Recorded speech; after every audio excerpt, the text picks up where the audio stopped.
ప్రస్తుతానికి మనం పిఠాపురం జనసేన ఆవిర్భావ సభ ప్రాంగణంలో ఇక్కడైతే రాజానగరం ఎమ్మెల్యే బత్తుల బలరామకృష్ణ గారు అయితే ఉన్నారు. ఆయన అడిగి మరిన్ని విశేషాలు తెలిసినప్పుడు చెప్పండి, ఎలా ఉంది, ఎంతమంది సభగా ఆ రోజు ఎంతమంది హాజరవుతారు, అసలు ఎటువంటి మీరు కార్యక్రమాలు చేపట్టదలుచుకున్నారు? అందరికీ నమస్కారం.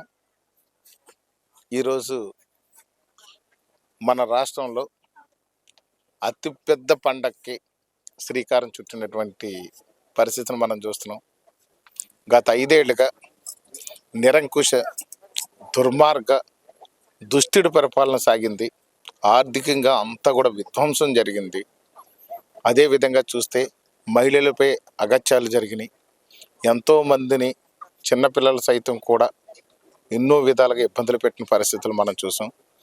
ఒక ఆర్థిక పరంగా కాకుండా ఈ యొక్క రాష్ట్రం అన్ని విధాలుగా కూడా నష్టపోయినటువంటి పరిస్థితి గత 5 ఏళ్ళకి జరిగితే అది చూసి పవన్ కళ్యాణ్ గారు ఖచ్చితంగా మాత్రం ఈ రాష్ట్ర ప్రజలకి మంచి జరగాలి, ఈ రాష్ట్రం అభివృద్ధి చెందాలి, రాష్ట్రంలో ఆడపడుచులందరూ కూడా సంతోషకరమైనటువంటి సుఖవంతమైనటువంటి జీవితాన్ని అనుభవించాలని, అదేవిధంగా ప్రజలందరూ కూడా క్షేమంగా ఉండాలి, సుఖంగా ఉండాలి, అభివృద్ధి చెందాలి, వికాసం అంటే చూపించాలి అనే ఒక దృఢ సంకల్పంతో వారు ఆ రోజుని పొత్తు పెట్టుకొని ఈ రాష్ట్రంలో ఎన్డీఏ ప్రభుత్వాన్ని అధికారంలో తీసుకొచ్చారు.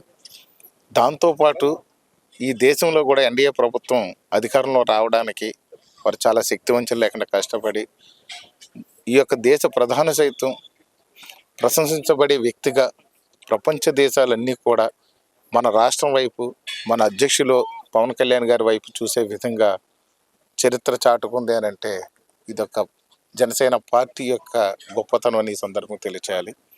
గత 11 ఏళ్లుగా ఈ పార్టీ ఎన్నో కష్టాలు పడింది, ఎంతోమంది అవమానాలు పడ్డారు, ఎంతో హింస పడ్డాం. ఎంతన్నా ముందు ప్రశ్నించడం మొదలుపెట్టాం మనం. అసలు ఏదైతే అధికారంలో ఉండి ఈ యొక్క దుర్మార్గ పరిపాలన నడిచిన ముందు ప్రశ్నించడంతో పాటు ఈ పార్టీ మొదలుపెట్టి తర్వాత ఎన్ని కష్టాలు వచ్చినా నిలబడ్డాం, ఎన్ని ఇబ్బందులు వచ్చినా నిలబడ్డాం. కాబట్టి 11 ఏళ్ళు అయిపోయిన తర్వాత ఈ 12వ ఏట ఆవిర్భావ దినోత్సవం చేసుకుంటున్నాం. ఇది ఒక పెద్ద పండగ లాంటిది. ఈ పెద్ద పండగలో కూడా చూస్తే ఇక్కడ పరిస్థితి మనం కానీ చూసినట్లయితే ఆంధ్రప్రదేశ్లో ఉన్నటువంటి పవన్ కళ్యాణ్ గారి అభిమానులు కానివ్వండి, దేశ విదేశాల్లో ఉన్న తెలుగువారి కానివ్వండి, జనసేన పార్టీలో ఉన్నటువంటి జన సైనికులు, వీర మహిళలు అందరూ కూడా ఈ పండగ ఎప్పుడు వస్తుందా అని చెప్పి ఉత్కంఠతో ఎదురు చూస్తున్నారు. అదేవిధంగా చూస్తే ఇప్పుడు రేపు రాబోయే ఈ యొక్క ఆవిర్భావ దినోత్సవం ఎలా ఉండబోతుంది అనే దాని గురించి కానీ ఆలోచించినట్లయితే అలహాబాద్లో జరిగినటువంటి కుంభమేళాను తలపించే విధంగా కూడా జనసమూహం ఇక్కడ రాబోతుందని అర్థమవుతున్న పరిస్థితి. ఇప్పటికే చాలా నియోజకవర్గాల్లో కూడా ప్రతి వాళ్ళు కూడా బాగా ఈ యొక్క లోకల్ బైక్ ర్యాలీలు అవి కూడా పెట్టుకుని ఎప్పుడు అని చూస్తున్నారు. ప్రాంగణం ఇంకా కూడా వేదిక అది ఇంకా సిద్ధం కాకపోయినా సరే అందరూ వచ్చి చూసి వెళ్తున్నారు. ఇది ఒక ప్రత్యేకమైనటువంటి ఒక టూరిజం స్పాట్ లాగా చూసుకుని వెళుతున్నారు ఫ్యామిలీలు సైతం. ఈరోజు సెకండ్ సాటర్డే అవ్వడం వల్ల చాలామంది కూడా ఇక్కడ కుటుంబ సైతం వచ్చి ఎలా ప్రిపేర్ చేస్తున్నారు, ఆ రోజు మేము ఇక్కడ వెళ్ళగలమో లేదో అని చెప్పి చూసుకుని వెళుతూ కూడా చూడడం జరుగుతుంది. ఖచ్చితంగా ఇది ఒక మరో కుంభమేళా లాగా ఉండే పరిస్థితులకు మాత్రం కనిపిస్తున్నాయి. ఖచ్చితంగా మేము అనుకోవడం ఇక్కడ ఏర్పాట్లు అనేది మేము చేసుకునే దానికంటే జన సైనికులు వాలంటీర్గా కూడా ఏర్పాట్లు చేసుకుంటున్నారు. అదే కూడా విధంగా కానీ చూసినట్లయితే జనసేన నాయకులు, వీర మహిళలు కూడా వచ్చే వాళ్ళందరికీ కూడా క్షేమంగా మనం ఇంటికి చేరే వరకు బాధ్యత తీసుకుంటున్నారు. సురక్షితంగా వాళ్ళకి కావాల్సినటువంటి ఏర్పాట్లన్నీ కూడా చేస్తున్నారు. వాళ్ళ భోజన ఏర్పాట్లు కానివ్వండి, ట్రాన్స్పోర్ట్ కానివ్వండి, ఇంటికి క్షేమంగా బిడ్డలందరినీ కూడా ఇంటికి చేరే వరకు కూడా బాధ్యత తీసుకునే నాయకులు, అదేవిధంగా వీర మహిళలు కూడా ఉన్నారు ఇక్కడ. కాబట్టి ప్రతి ఒక్కరిని కూడా సక్రమంగా తీసుకొచ్చి సక్రమంగా వెళ్ళే విధంగా అన్ని ఏర్పాట్లు చేస్తున్నారు. సుమారు 10 లక్షల మంది కార్యక్రమానికి వస్తారని మేము అంచనా వేస్తున్నాం ఖచ్చితంగా. ఎందుకంటే రాష్ట్రంలో ఎలాంటి పెద్ద పండగ నా భూతో నా భవిష్యత్తు అనే విధంగా ఉండే విధంగా ఇక్కడ ఏర్పాట్లు జరుగుతున్నాయి. ప్రజలు కూడా ఉత్కంఠతో ఎదురు చూస్తున్నారు. లాస్ట్ ఇయర్ 11వ ఆవిర్భావ దినోత్సవం అనేది కూడా మేము చేసుకోలేదు. ఈసారి 12వ ఆవిర్భావ దినోత్సవం చేసుకున్నాం. ఇది ఒక పుష్కరాల్లాగా ఉండే అద్భుతమైనటువంటి కార్యక్రమం. ఇది ఆంధ్రుల భవిష్యత్తును మార్చే వేదిక కాబోతుందని ఈ సందర్భంగా తెలియజేస్తున్నాం. ఆంధ్రప్రదేశ్ భవిష్యత్తును మార్చే వేదికగా కూడా కాబోతుంది. ఇక్కడ జనసేన అనేది భవిష్యత్తులో ఇక్కడ అధికారం చేపట్టి ఈ రాష్ట్ర ప్రజల్ని ఉద్ధరించే విధంగా ఉంటుందని చెప్పి భావిస్తున్నాం.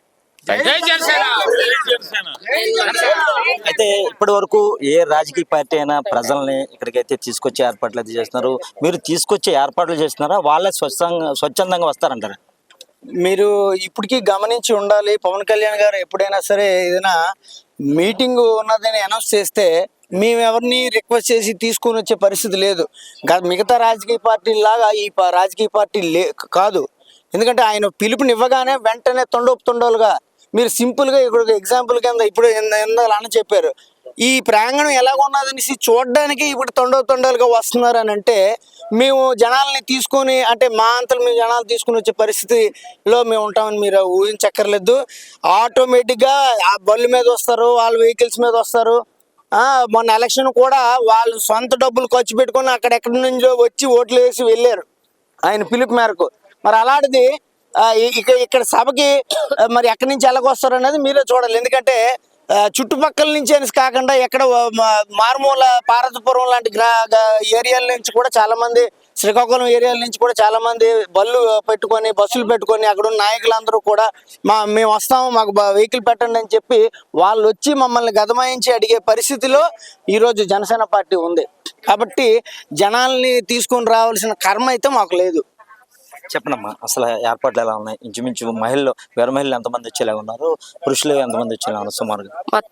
మొత్తం మీద మేము అనుకోవడం ఏమిటంటే 5 నుంచి 10 లక్షలు ఉంటుంది. ఎందుకంటే జనసేన మీటింగ్ అంటేనే మామూలు చిన్న స్థాయి మీటింగ్కే మాకు వేలల్లో లక్షల్లో నియోజకవర్గ స్థాయిలోనే వస్తుంది. అలాంటిది మేము పండగ చేసుకోవడానికి పిలుపునిచ్చారు కళ్యాణ్ గారు, రండి అందరం పండగ చేసుకుందాం, చలో పిఠాపురం అని స్లోగన్ ఇవ్వడంతో ఇప్పుడు అందరూ కూడా రకరకాలుగా వాళ్ళే వద్దాం అనుకుంటున్నారు. మొబిలైజేషన్ కూడా ఏమీ లేదు. ఎందుకంటే అందరూ పండగ చేసుకోవాలి, మన నాయకుడిని ప్రశ్నించే స్థానం నుంచి పాలించే స్థాయికి మనం వచ్చాం. కాబట్టి ఇది 100కు 100% మనకు పెద్ద పండగ, సంక్రాంతి కంటే పెద్ద పండగ అనే ఉద్దేశంతో అందరూ వస్తున్నారు. ఏర్పాట్లు చాలా చురుగ్గా చేస్తున్నారండి. లేడీస్కి అయితే ప్రత్యేకమైన గ్యాలరీలు ఉన్నాయి. మొత్తం బాత్రూమ్స్ దగ్గర నుంచి అన్నీ కూడా చాలా బాగా సిస్టమేటిక్గా ఎవ్వరికి ఇబ్బంది కలగకుండా చేయడమే కళ్యాణ్ గారి ఉద్దేశం. ఇది సభా ప్రాంగణంలో అయితే ఇటు జనసేన ఎమ్మెల్యే బత్తుల బలరామకృష్ణ అయితే ఇది కుంభమేళ, మహాకుంభమేళను తలపించే విధంగా ఇదంతా కూడా ఉంటుంది అన్నారు. అలాగే వీరమల్లంతా కూడా ఇదంతా కూడా పెద్ద పండుగ వాతావరణం అయితే ఇక్కడ ఉంది. పెద్ద పండుగ అయితే మేము చేసుకున్నాం కూడా ఇక్కడ అంతే వాళ్ళంతా కూడా ఆశాభావం అయితే వ్యక్తం చేశారు.